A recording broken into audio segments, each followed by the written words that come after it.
Hello and welcome back to the next video in this series.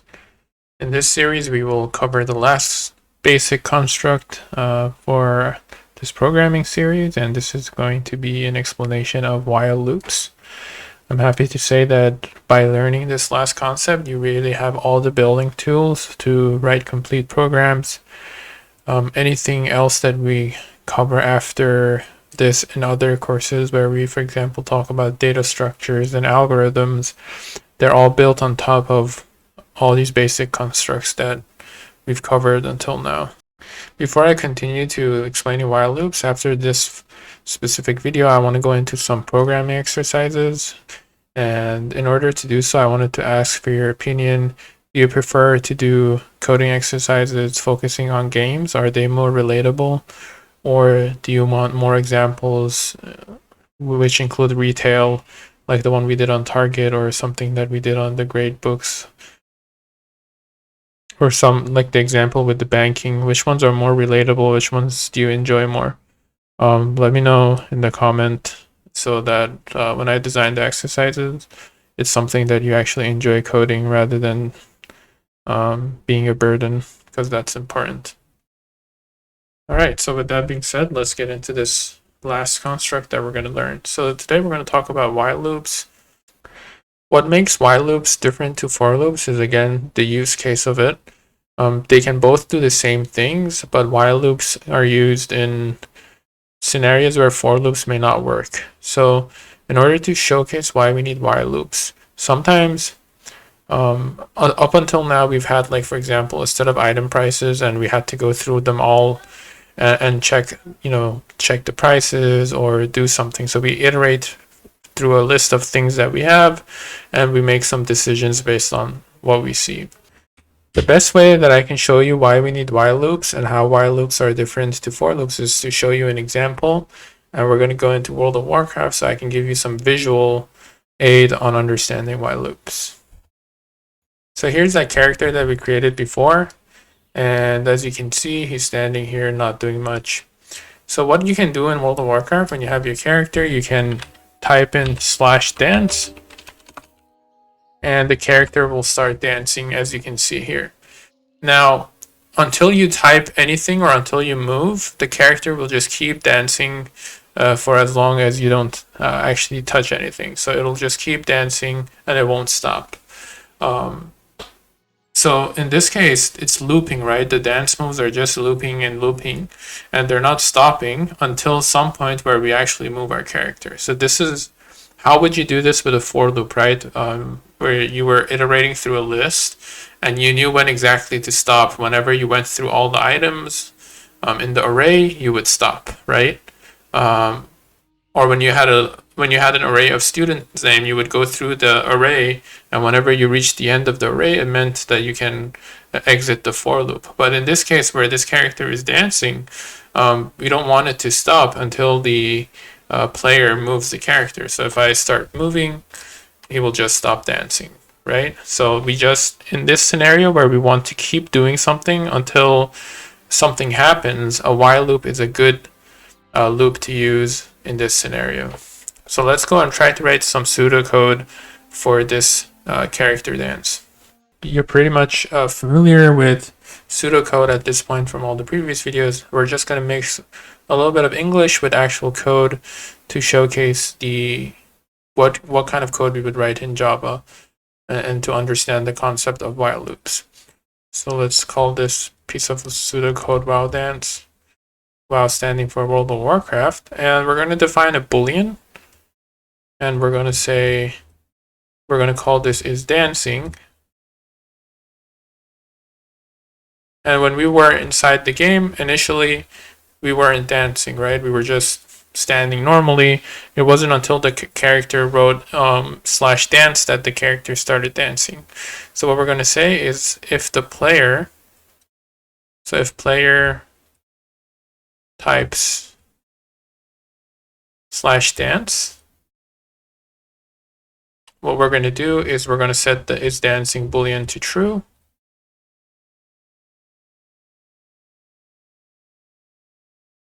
And now we're going to write the while loop to actually do the dance. So The way you do that is you write, again, I'll write that in red for you so you can see the semantics.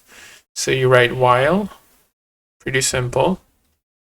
Now again, like if statements or like fors, you open parentheses, close parentheses. And inside the parentheses, you write the condition that you wanted to stay in the loop. So in our case, if the is dancing boolean is equal to true,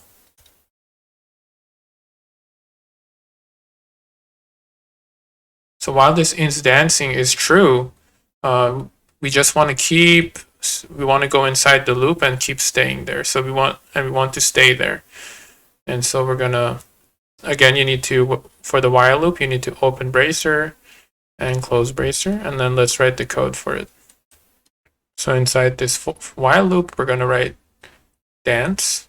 So while you're keep dancing. So what is this code doing? So it's saying while the is dancing equals true. So when the player writes /dance, we set is dancing to true. And in this while loop, it checks if is dancing is true. If it is, it's gonna come inside this open bracer, close bracer. It's gonna execute this code, and then it's gonna come back on the top again, and it's gonna check is dancing still true? Yes. So it's gonna dance again. It's gonna come back to the top again, and this will keep happening until is dancing is changed to false. Now, right now, the way we have the code set up, the player is going to be stuck dancing forever because we have no way for them to come out. So how do we make is dancing to false? So we have to do it exactly as in the game. So we're going to say if the player moves,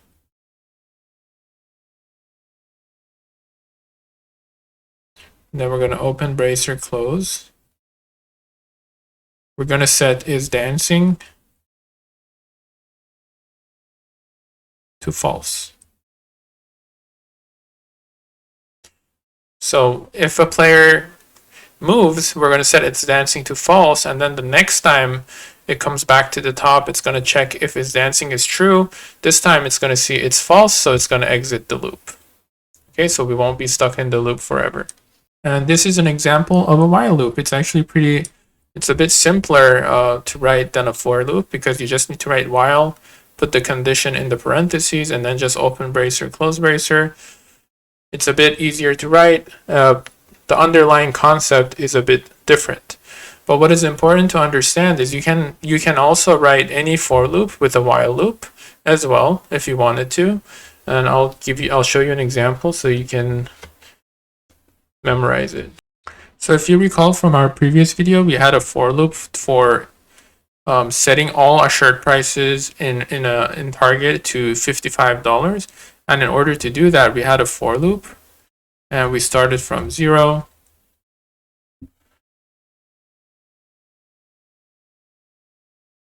And we had 2,000.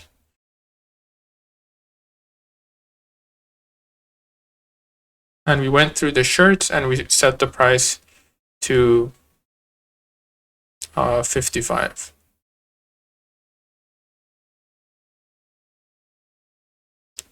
Okay, if you haven't seen the previous video, that's fine too. Just imagine we have an array of size 2000, and we had a for loop to initialize the price of every shirt to 55.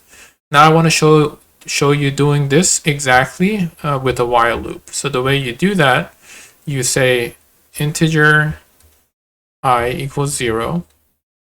So let's make a variable called I, and this represents the index. So maybe a better name would be index. It'll make it a bit less confusing.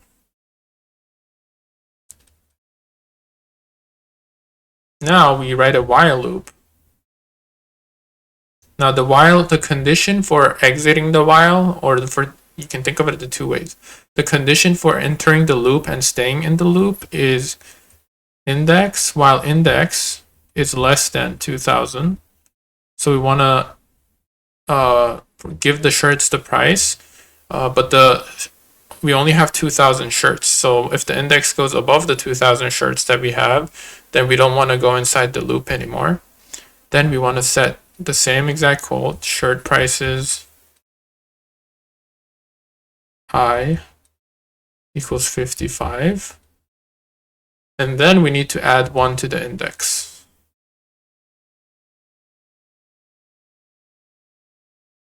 And then we go back to the top, right? So the first time it comes in, index is 0.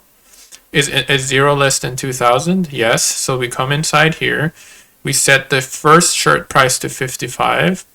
And then we add 1 to index, so index becomes 1. We come back to the top again. 1 is less than 2000. So then we come inside again. So we say shirt price is 1 equals 55. And then we add 1 to the index, so index becomes 2. So this keeps on going until we get to index 2000. And then when we come here, we check, is 2000 less than 2000? It's not, so we exit the loop. Okay, so this code right here does the exact same thing as the code here. So you can write any for loop with the while loop. All right, so the last thing that I want to explain, we're going to again do it through an example. So let's say we have 100 students in a class and we want to check if there's any fails in that class. We don't really care who failed or how many fails we have. We just want to check if anyone has failed. Maybe if there is a fail in the class, that teacher or that course needs to go to a committee for them to explore what's wrong or what they can do to improve it. So we don't really care who has failed. What we really care about is if there are any fails at all. So how would we do this with what we have learned until now? So we understand that we have 100 student grades and we know how to we know that we can keep that in an array of size 100, right? So we have an array of size 100, let's call it grades, and new grade.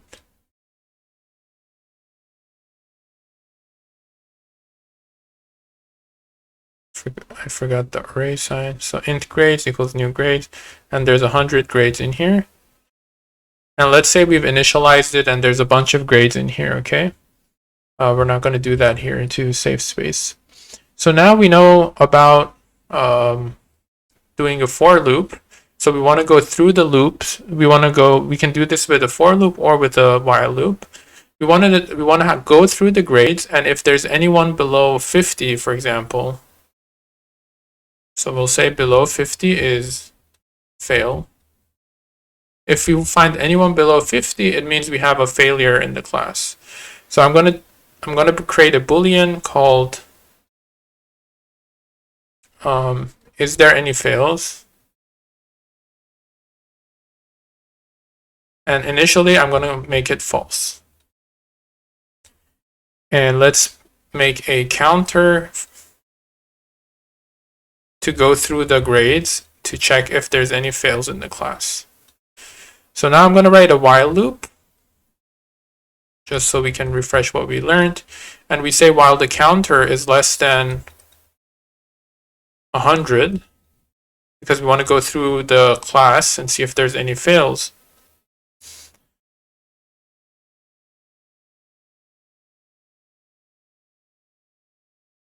How would we do this? So what we want to say is if there's a grade, if the grade of a student that we're looking at is less than 50,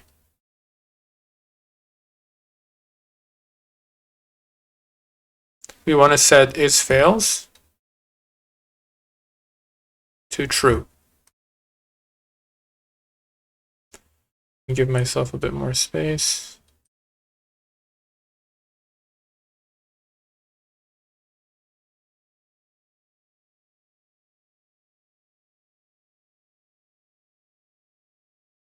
So if a grade, so as we're going through student by student, if anyone falls below 50, we set is fails to true. Now the thing is, let's say we start from student 1. So let's say, the first student. So let me write. God, I'm struggling today. So students and then grade. So if the student number 0 has grade of 60, student number 1 has 72, and then student number 2 has 25, and then all the way to student number 99. when we're going through the students, as soon as we see that student number 2 has a 25, we already know that there's a fail in the class. Do we really need to check everything else? Right? It's a waste to go down and check everyone else's grade because we already know that someone has failed. Just think about yourself doing it. You already saw that the third student has already failed, so there's no point of checking everyone else. So there's no point of staying in the loop and checking every other grade. So the way you break out of the loop is a statement here. I'll show you. It's called a break statement, and I'm going to use red to show you. After you write is fails equals true, then you write break, which means break out of the loop, right? That's why the name was chosen. So what this does is as soon as it finds some student who has below 50, it sets its fails to true, and then it breaks out of the loop. It doesn't matter where the counter is, it just breaks out of the loop. So in order to explain that a little bit further, let me erase this real quick.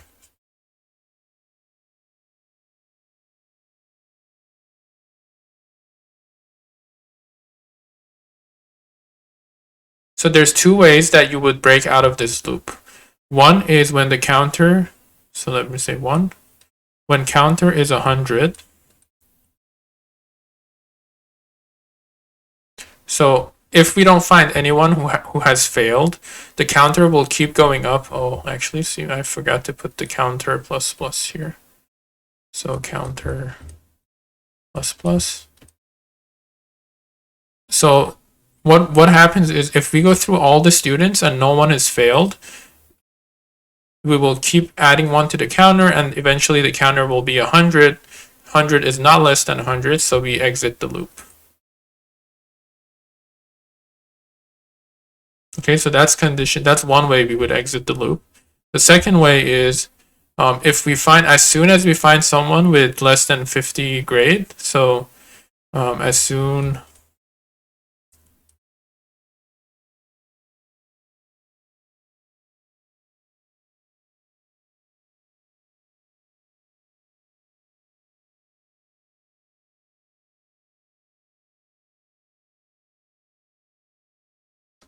as we find someone with below 50 grade, we exit loop.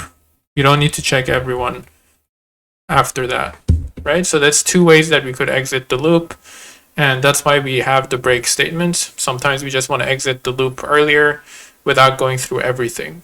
So that's the point of the break statement. Now that we've covered this, let's get into some coding.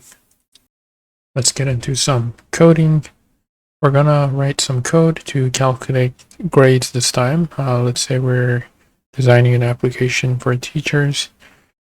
We are going to write some code to do the 3 following things in order. We're going to check if any student has failed, just like we talked about while whiteboarding. So we're going to go through the grades and see if anyone has failed. The second thing we're going to do is we're going to calculate how many A's we have among the student grades. And third, we're going to convert the percentage grades that we have to letter grades and return it.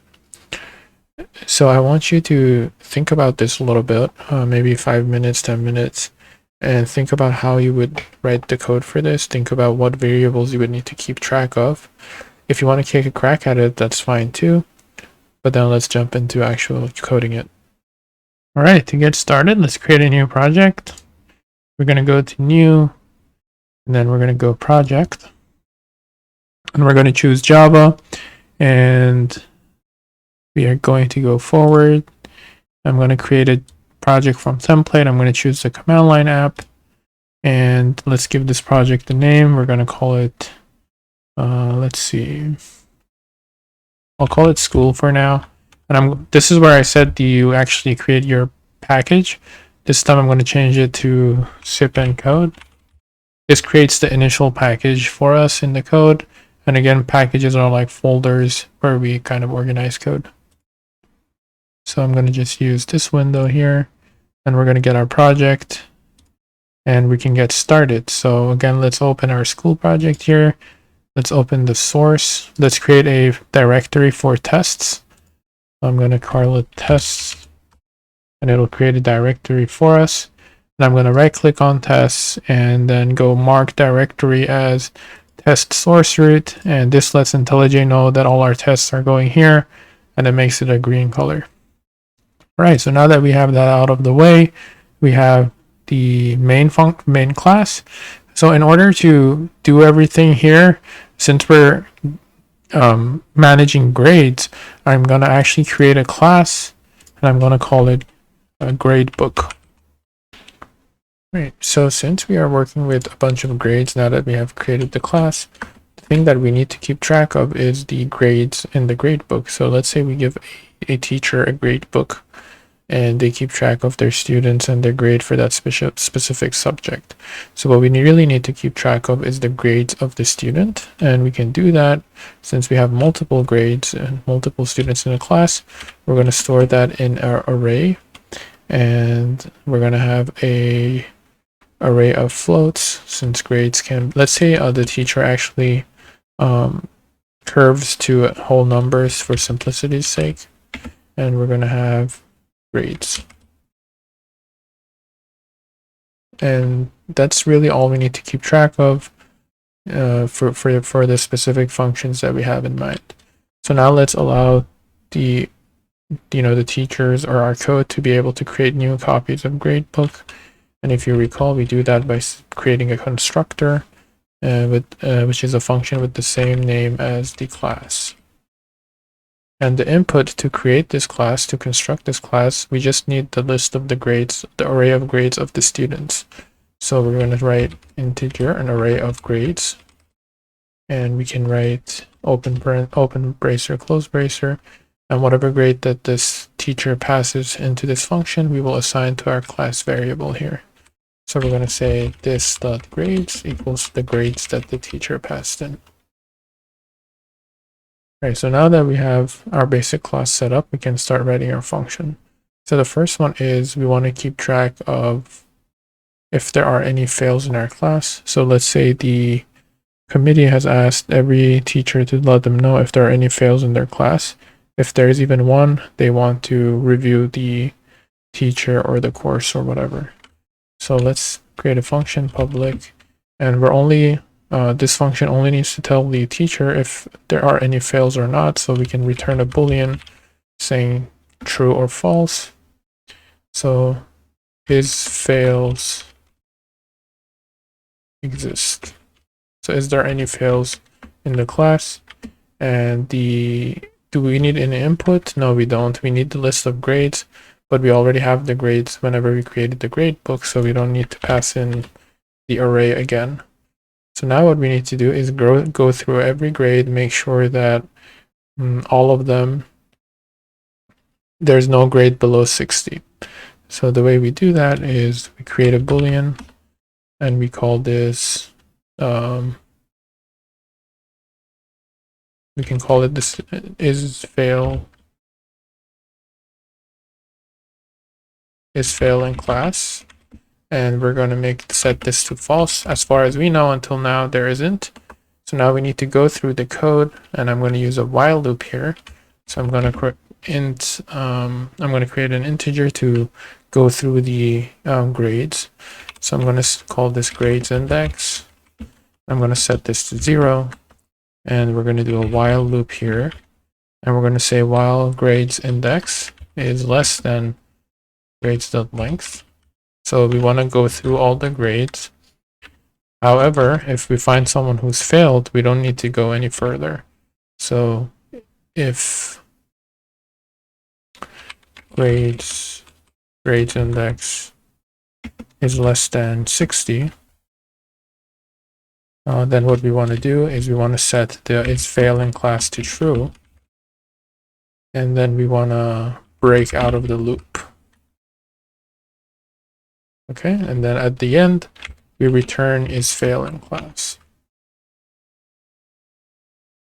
Okay, so we check if there's any, while we're going through every element in the array, if there's anyone in the class that has below 60, like let's say student number 4 got a 55, then we know that there's a fail in the class, and we don't need to check any of the other students because at that point we're going to be flagged for the committee. But if there's no one in the class that's failed, we're going to go through this loop, but we're never going to... Oh, one little thing I forgot, we forgot to increase the grade index by 1 every time. So we need to check every student. If I don't add this line of code here, line 19, we're gonna get stuck in this loop forever, because grade index is going to always be 0, and it's always going to be less than the length of the array. So make sure you add that as well. And now we need to test our code. So the way we do that is through tests. So let's go ahead and create a test for that function. We're going to do a test like we talked about, and then we're going to do a when x then y format. So we say when one fail exists. Let's do a better example. When one grade below 60, then is fail true. Okay, so if there's only one failing student, then is fail needs to return true. Let's create our grades. So let's create a new array. So let's say we're a teacher and we want to pass the grades that we have for our class to and create a grade book. So I'm going to create a new array, and I'm just going to initialize it right at the spot. So let's say we have the first student who got an 88, second student got a 65, my third student got a 72, and my last student got a 12. And I'm going to pass this grade to the function. So I'm going to first create the grade book. So I'm going to say grade book equals. So let's say the teacher is creating this grade book for themselves in the whatever software the school or college is using. And we pass on our grades to the grade book. Now we can create the assertions. And we want to say assert equals. We want to make sure that when we call our function, it returns true, because there is a fail in our grades. So we say gradebook dot is fail exist, and you can give it another name if you like. So what we're saying here is make sure that you can use assert equals, or you can use assert true as well, like this. But I'm just going to use assert equals here, maybe a bit more readable when we're starting out. So let's run this code. Let's run this test, and this needs to be green for us to make sure it's working. And as you can see, the test passed. We also need to do one more test to make sure our code works properly, and that's if there are no fails, then it should return false. So we're going to do that. So when no grades below 60, then is fail.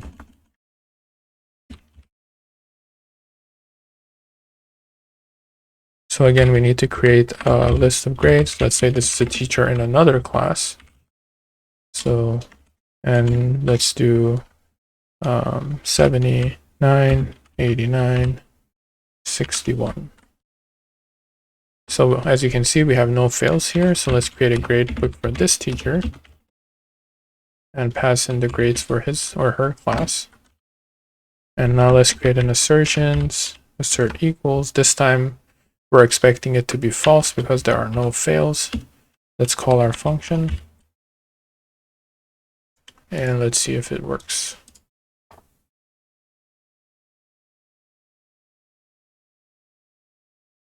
And there you have it.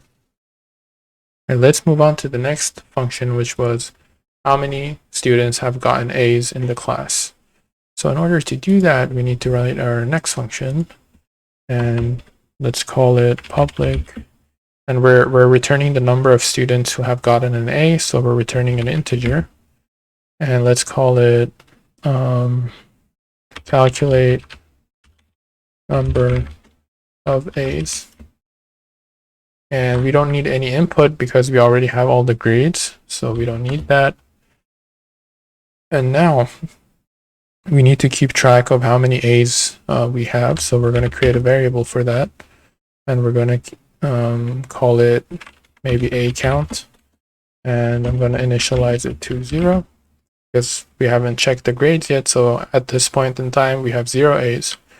So again, we need to go through all the grades and check if any of them are above 85, for example, 85 and above. So we do for integer I equals 0. I'm going to use a for loop this time.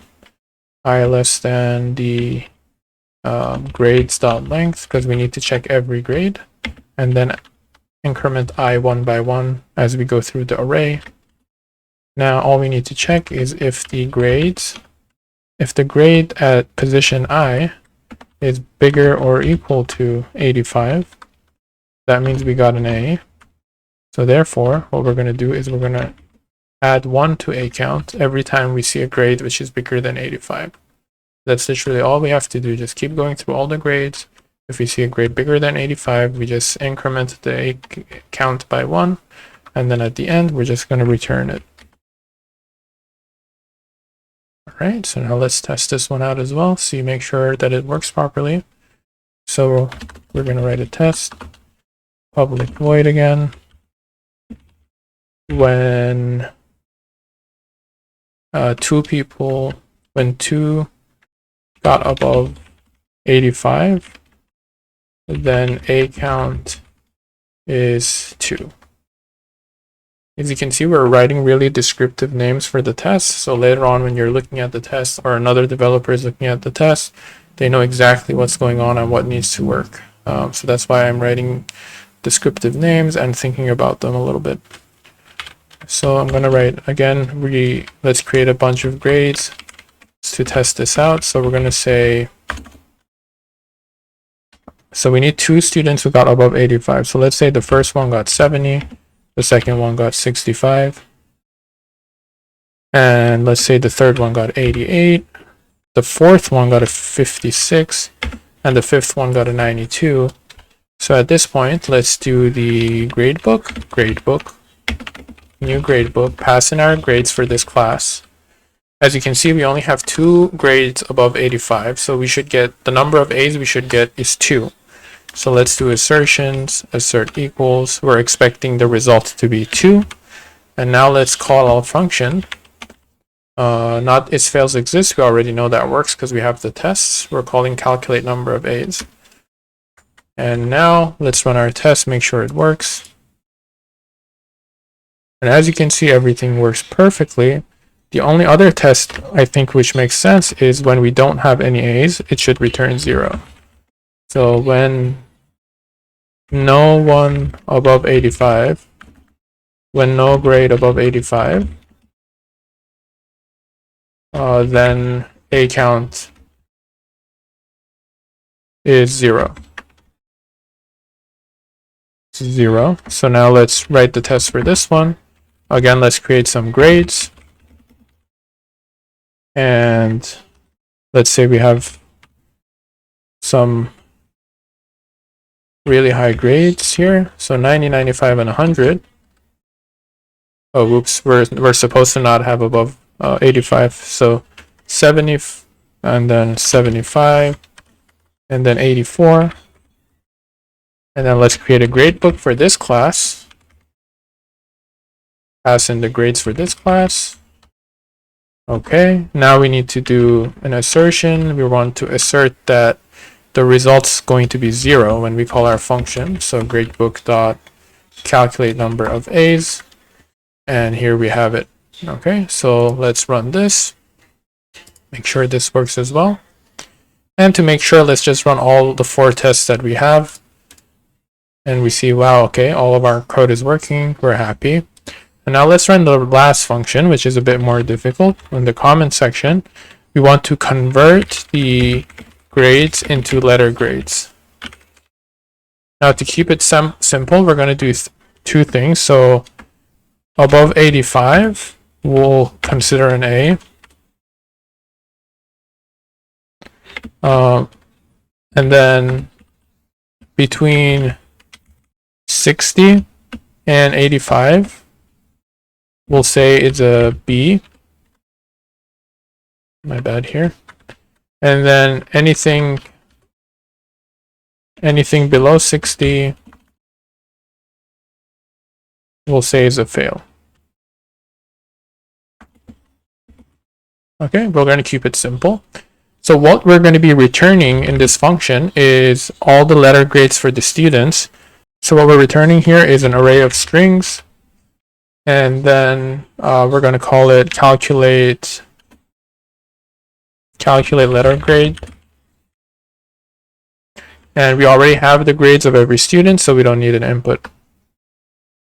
Okay, so let's create an array for the letter grades. So we're going to say string, and then we're going to call them letter grades equals new string. And now what's the length of this array? It's going to be the same length as the number of grades that we have, right? So we're just going to put grades.length. So if we have 10 grades, like 10, 50, 85, 95, that means we have 10 students. So there's going to be 10 letter grades. All right. So now we need to loop through the grades array again and assign the letter grades. So let's do a for loop again. And again, we're going to say integer I equals 0, I less than grades.length, and then I plus plus. And now let's open this for loop and let's write the code. So every time we see a student grade, we need to do the 3 checks above. So if the grade of the student number I is bigger or equal to 85, then what that means is we want to make letter grades. We want to put his letter grade as an A. Sorry. Okay, so if they get a grade higher than 85, equal to or 80 higher than 85, we're going to give them an A. So we make the element I of the letter grades array equal to A. Else, if their grades is bigger than, if it's not above 85 but it's above 60, then we want to say let's assign him a grade of B. Else, if it's none of them, if their grade is not above 85, if it's not above 60, it means it's below 60, and whatever is below 60, we're going to assign them a C. An F. It's pretty harsh, but gotta learn their lesson, I guess. So now after that, we just return the letter grades. Okay, so here we have it. Now let's go and write some tests for this one and see if it works. This will make the job of the teacher pretty easy, right? They just pass the grades in. The computer will give them all the letter grades for them. So they don't need to think about it too much. So let's write a test.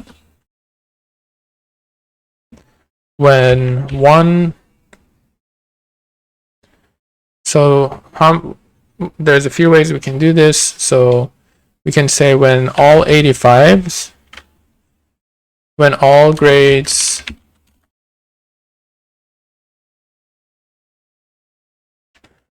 are present, so we need to, if we have all the different grades possible, then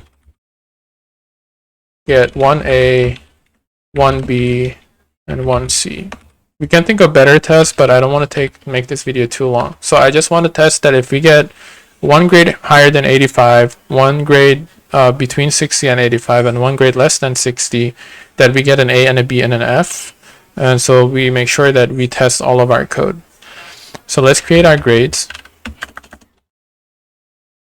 And let's say that in this class, we got one person got a 99, so that would be our A. One person got a 72, and one person got a 55. Now let's create our grade book for this grades. Pass in our grades. Now what we want to do, we want to do 3 assertions here for this one. You can do it in 1, but I think I want to do it in 3 here for clarity. So the first student got an A. So the result that we get. Now I just wanted this to be very clear for you, so let me do this. So let's create a string array and call this letter grades and call our function, which was grade book dot calculate letter grades. So we call our function that we created and we store it in this array that we created. So the teacher calls this function and she gets the array of the letter grades. Now the first grade in this array that we got back, since the first student got 99, the first letter grade in this array should be an A. So what we're going to say is we are expecting an A from the first grade should be an A. So this is what we're saying in this test. The second one is 72. So the second element in this array should be a B. So we're going to say again, we're expecting a B for the second student. And remember that in computers, it starts from a 0. So this is the first student, this is the second student, and the third student got a 55. So what we're expecting is a C for him or her. So we're expecting an F. My apologies, I keep forgetting. All right, and then letter grades, and the last element is, so what we expect is the first student to get an A, the second student to get a B, and the third student to get an F. So let's run our code. And oh, I put 2 commas here by accident, so let me delete that. And it looks like it's working. So the teacher can pass in all the grades that they want, and we will return the letter grades for all the students. And it's as simple as that. Right, I hope this was interesting and helpful, and try to actually implement all of this yourself. And if you want, you can even add to it or remove functions to it and make the gradebook class more interesting. Don't forget to put in the comments what kind of exercises you want to do, so I can design them based on that, whether you like to do it more towards gaming or more towards retail. We can do both things. All right, I'll see you in the next one.